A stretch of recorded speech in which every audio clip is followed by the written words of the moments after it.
GénérationSoccer.tv vous est présenté par Coca-Cola.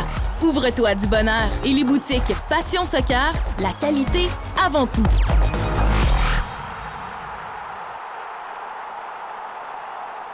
Ici Marie-Christine Pinochet, bienvenue à ce nouvel épisode de GénérationSoccer.tv.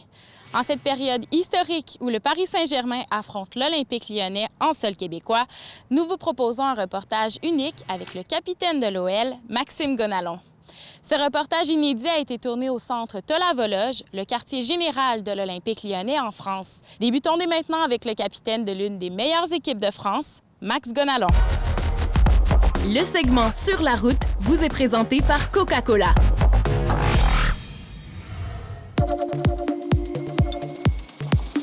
Lyon est une ville absolument magnifique. Elle compte parmi ses innombrables joyaux l'Olympique lyonnais.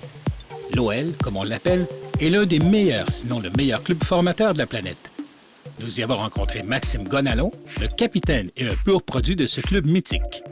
Maxime, tu es un pur produit de l'Olympique lyonnais, un des clubs les plus réputés en France, une des académies les plus réputées au monde. Tu as gravi les échelons un à un jusqu'à devenir capitaine de cette équipe. Qu'est-ce que ça représente pour toi, tout ce cheminement? Ça représente beaucoup de choses pour moi parce que j'ai gravi les échelons les uns après les autres et faire partie de cette académie-là, de cette équipe qui représente, je pense, beaucoup de choses aujourd'hui en Europe. Forcément, c'est une grande fierté. Et ses débuts maintenant.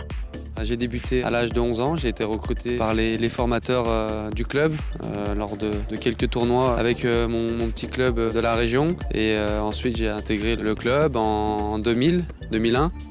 Et voilà, après j'ai franchi étape par étape en faisant la préformation jusqu'à 14 ans, en rentrant ensuite au centre de formation jusqu'à mes 18 ans et après en signant mon premier contrat pro en 2009. Te souviens-tu de ton sentiment lorsque tu as signé ce premier contrat pro? Le sentiment d'avoir une récompense au niveau du travail, parce que quand on arrive au club, on a un objectif qui est assez conséquent, assez costaud, qui est de pouvoir espérer jouer et signer un contrat pro dans son club formateur. Et ça a été le cas, donc forcément ça a été une récompense de tout le travail que j'ai pu accomplir. Et qu'est-ce que ça demande au quotidien de faire partie d'un club important comme l'OL? On parle souvent de ce qu'on produit sur le terrain, mais il y a une chose qui est aussi importante, c'est ce qu'on fait en dehors, notamment dans notre alimentation, dans notre sommeil. Et là-dessus, j'essaye d'être irréprochable. Chaque jour compte si on veut durer dans ce métier qui est très compliqué. Il faut se donner les moyens d'être le plus professionnel possible et c'est ce que j'essaye de faire. Il y a 7 ans, Maxime a survécu à une terrible maladie qui avait plusieurs chances de lui coûter la vie. Il nous en parle.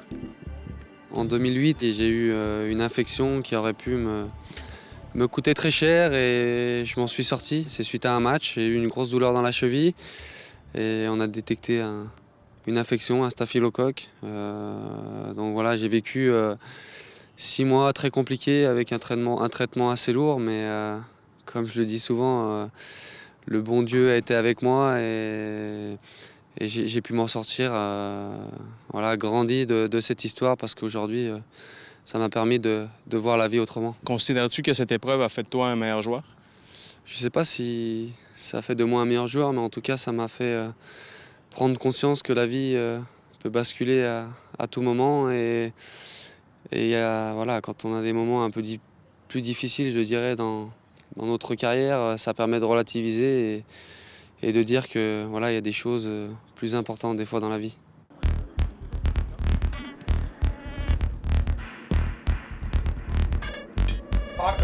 Est-ce que tu as eu des modèles importants et est-ce que tu en as encore aujourd'hui? Steven Gerrard, Frank Lampard, Xabi Alonso, c'est des joueurs qui sont exceptionnels et qui ont des capacités exceptionnelles, des énormes joueurs, donc forcément on peut que s'en inspirer. Et quand on voit les matchs de Champions League à la télé, forcément on a un regard plus spécifique sur ce genre de joueurs. Que pense-t-il de la MLS maintenant? Je pense que c'est un championnat qui est de plus en plus relevé. J'ai pu assister à un ou deux matchs et rencontrer Thierry Henry il y a quelques années au New York Red Bulls. Donc forcément, c'est un championnat qui attire, Après, voilà, moi je suis encore jeune, j'ai encore beaucoup à prouver, encore des choses à apprendre, à grandir et pourquoi pas en fin de carrière se retrouver là-bas, ça serait peut-être une possibilité. Vous avez joué un match, d'ailleurs, il y a 2 ans contre l'Impact de Montréal. Un très bon match, je me souviens. Quels sont tes souvenirs de Montréal et de l'organisation de l'Impact? Super expérience. Quand on voit l'Impact de Montréal, comment on a été accueillis. Voilà, on a senti tout de suite que c'était un club qui respirait le foot. Et puis toute la popularité, les gens qui suivent le football. Voilà, les gens ont une très bonne éducation. On a été très bien accueillis et on a passé un super moment là-bas. Un seul conseil à donner à un jeune qui rêve d'une carrière de footballeur pro, qu'est-ce que tu lui dirais? Le premier, c'est déjà d'être travailleur, parce que sans ça, dans n'importe quel métier, et notamment dans le sport de haut niveau, c'est difficile de pouvoir espérer quelque chose, après avoir de l'humilité, parce que ça, c'est très important, de respecter les gens qui sont autour de nous. Avec toute cette expérience à un si jeune âge, quelle est sa philosophie maintenant? Quand je me lève le matin, la première chose que je me dis, c'est que je suis en bonne santé. Quand on l'a, on ne sait pas la chance qu'on peut avoir et en tout cas, c'est un réel plaisir. Maxime Gandalon, merci beaucoup. Merci beaucoup à vous. Dans le prochain reportage, nous restons à l'Olympique lyonnais, cette fois-ci pour visiter son centre de formation. Nous aurons la chance de nous entretenir avec Stéphane Roche, le directeur de l'Académie de l'OL. Le conseil santé soccer de la semaine vous est présenté par Kinatex Sport Physio. Est-il vrai qu'avec des abdominaux plus forts, il est possible de sauter plus haut? C'est pas tout à fait exact, c'est-à-dire qu'on ne saute pas plus haut parce qu'on a des abdos plus forts. Par contre, d'avoir une gaine abdominale, et ça inclut les muscles stabilisateurs au niveau du dos, qui est plus stable, va faire en sorte que tout ce qui est poussé à partir des muscles fessiers, des quadriceps, des ischio-jambiers, des adducteurs, toutes les contractions coordonnées de tous ces muscles-là vont faire en sorte qu'on va être capable de, effectivement, sauter un petit peu plus haut. Mais c'est pas les abdominaux qui font en sorte qu'on est capable de sauter plus haut, c'est le tout. Après la pause, l'un de nos entraîneurs les plus influents au Québec, Valerio Gazzola.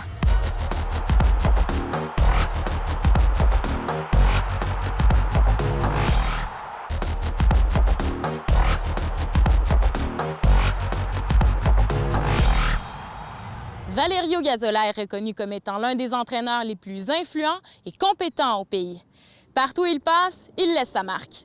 Karim Benhammer l'a rencontré alors qu'il forme les meilleurs espoirs du territoire de Laval.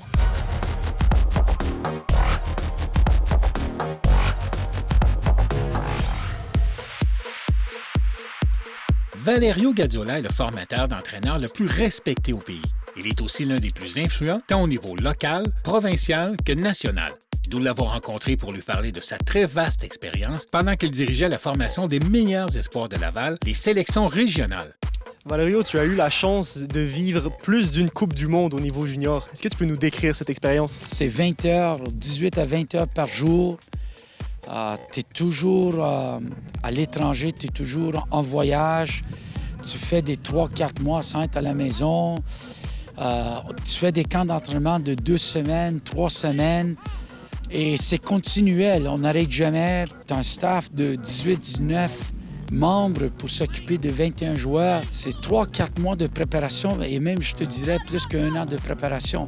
C'est très lourd et au bout de la ligne, tout le monde fait des sacrifices personnels pour pouvoir vivre dans ce type d'environnement si on veut même se donner une chance d'avoir un peu de succès. Nous avons demandé à Valerio pourquoi, selon lui, l'équipe nationale masculine obtient-elle d'aussi pauvres résultats. Le MLS, parce que c'est la ligue la plus près de ce que les joueurs canadiens vont peut-être toucher.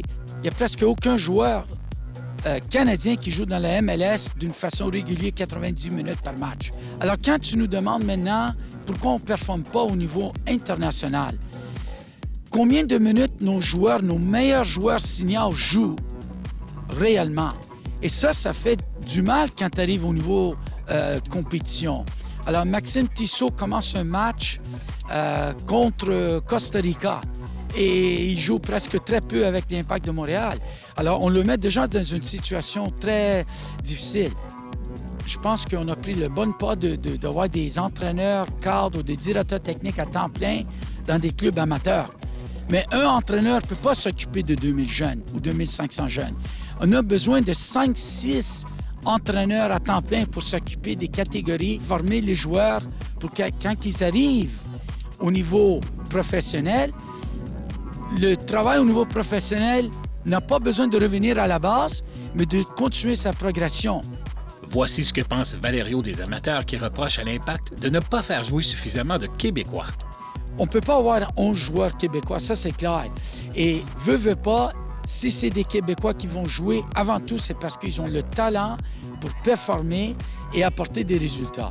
Est-ce que ça t'intéresserait de coacher un club de la MLS? Si une offre se faisait, absolument, je serais intéressé, absolument.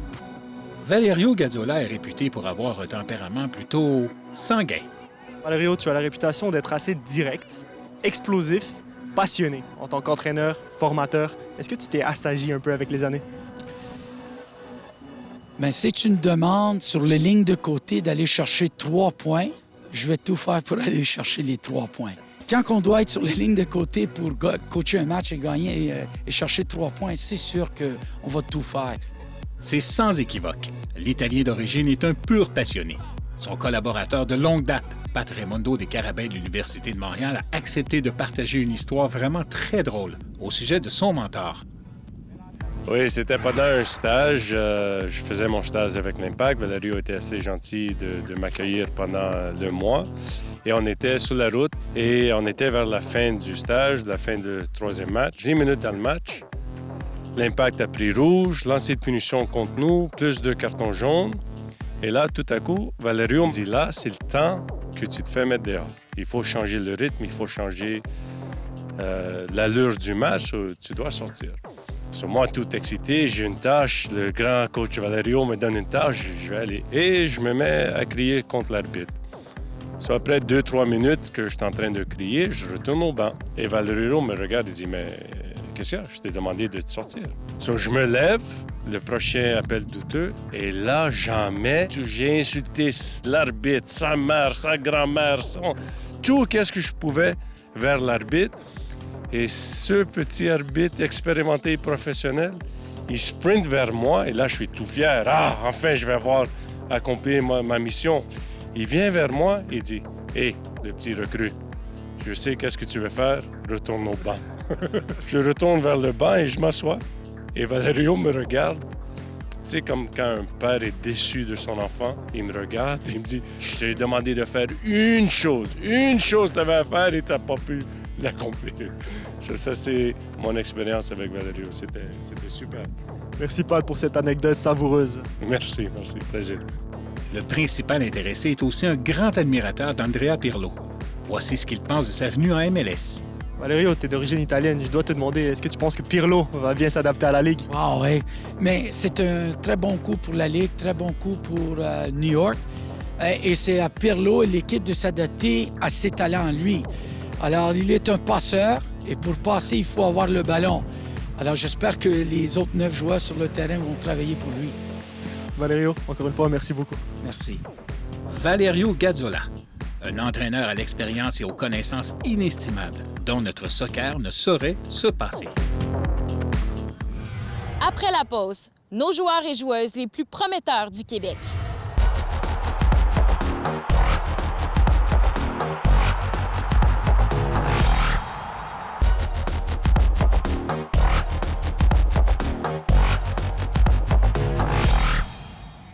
Vanessa Grégoire est une milieu de terrain intelligente qui semble vraiment s'enligner vers l'équipe nationale senior féminine. Karim Benhamer l'a rencontrée. Cette semaine, nous rencontrons la milieu de terrain des Comètes de Laval, Vanessa Grégoire. Cette joueuse au potentiel exceptionnel a récemment disputé la Coupe du monde U20 au Canada. On a le plaisir d'être avec Vanessa Grégoire, joueuse des Comètes de Laval. Très beau match que vous venez de jouer. Merci. D'abord, félicitations pour le match. Tu avais beaucoup de facilité au début du match jusqu'à ce que l'équipe adverse décide de faire du marquage individuel sur toi. Et à partir de ce moment-là, tu as un petit peu moins touché la balle. Au début, ils ont vu que j'avais plein d'espace. J'avais 10 mètres autour de moi comme je voulais. Puis une fois que la gardienne leur a donné une petite claque en arrière, ils ont décidé de mettre une joueuse sur moi. Puis c'est sûr qu'après ça a été un peu plus difficile. En 65 minutes de jeu, tu livres quand même 2 passes décisives. C'était toute la course, puis c'était l'effort des autres joueuses. Moi, il fallait juste mettre une passe vers l'avant, c'est tout. Vanessa, comment est-ce que tu te définis comme joueuse? Je dirais plutôt technique. J'aime faire des passes vers l'avant, j'aime trouver les joueuses dans l'espace. Fait que je dirais plus du côté, j'aime avoir le ballon au pied. On a parlé avec ta coach, Cindy Walsh. Elle nous a vanté tes qualités, mais elle nous a par contre dit que pour monter d'un palier, il fallait que tu muscles ton jeu, tu t'imposes un peu plus ton physique. Ouais, je dirais aussi que je suis d'accord. C'est sûr que c'est une de mes faiblesses. Il faut que je travaille sur ça. Je suis pas une grosse joueuse.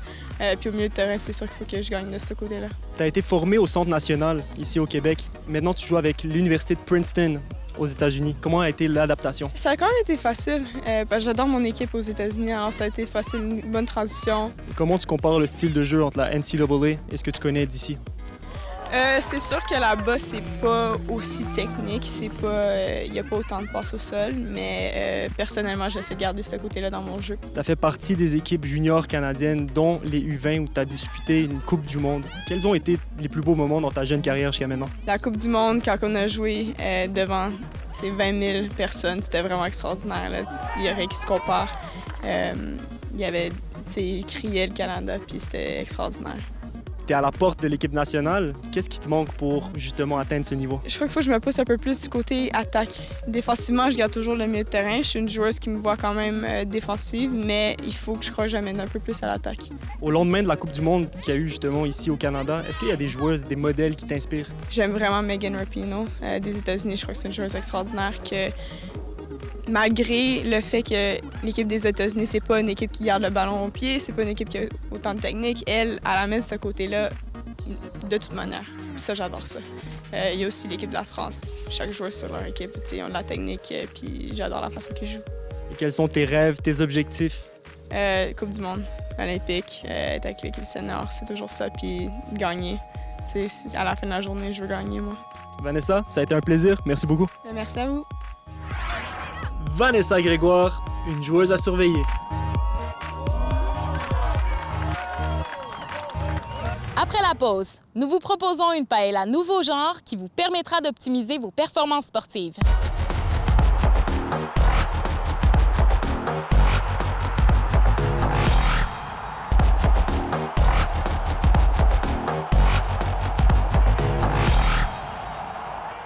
Nous vous proposons une paella nouveau genre qui vous permettra d'optimiser vos performances avant un match. Le segment Nutrition Soccer vous est présenté par les œufs. Alors Stéphane, aujourd'hui, tu prépares une de mes recettes préférées. Je te laisse la présenter. Je vais faire une version réinventée de la paella pour optimiser les performances sur le terrain. J'ai hâte de voir ça, alors on s'en va en cuisine. On y va.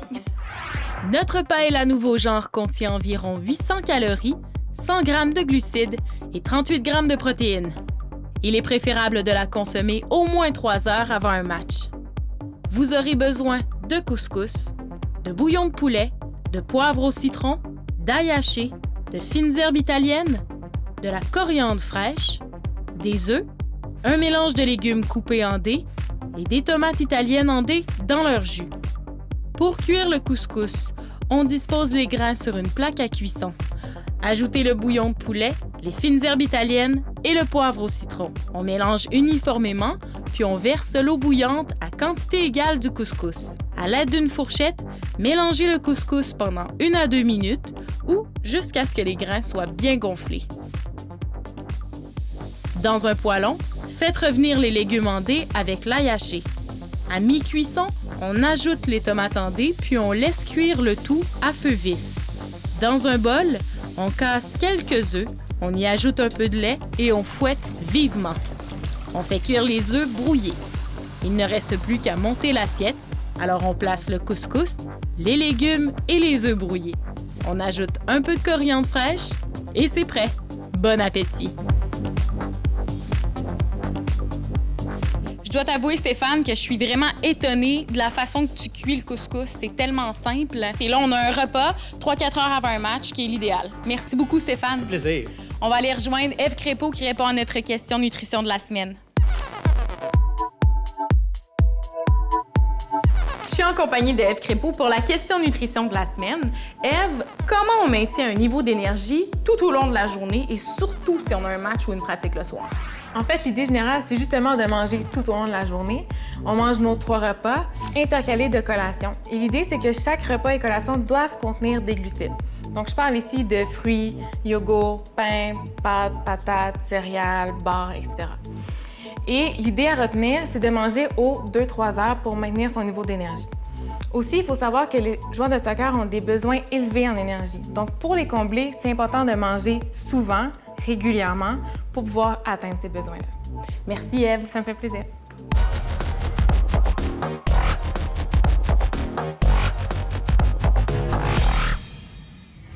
On est à la boutique Passion Soccer à Saint-Léonard et je suis en compagnie de Léo Ramalho, gardien de but, bien connu dans le milieu du soccer à Montréal. Léo, bienvenue. Merci beaucoup. C'est quoi les caractéristiques les plus importantes pour un bon gant? Moi, je trouve que c'est l'ajustement, le confort et l'adhérence. La quatrième chose que je trouve que je vais chercher dans un gant, c'est la saboter. Et comment on fait l'entretien des gants? Avec un peu de savon. On a les savons ici comme un exemple. De la marque Roche qui est faite exactement pour ça. Mais on peut utiliser aussi du savon liquide à bébé qui fait pratiquement la même affaire. On lave à la main, si je comprends À bien. la main, sans utiliser la laveuse ni les sécheuses. Donc, on laisse sécher à température tiède. Exactement. Puis tu proposais que d'avoir plus d'une paire, ça peut aider au roulement si on a une partie le lendemain, par exemple. Exactement. Parce que normalement, ça prend entre 2 et 3 jours pour que les gants puissent sécher totalement avant un match, avant un entraînement. Et, il y a un mythe que tout le monde pense que le plus qu'on lave les gants, qu'on enlève le grip. Si vous lavez les gants, ça ne va pas affecter son grip, le contraire, il va améliorer. Parmi les gants que tu vois ici, est-ce qu'il y en a qui attirent plus ton attention que d'autres? Oui, ces modèles-là, parce que j'aime la coupe hybride, négatif au centre et avec du roofing. Coupe négative, tu le disais tout à l'heure, en fait, la couture est à l'intérieur. Oui, le négatif à couture à l'intérieur et le roofing, il fait un tour au doigt.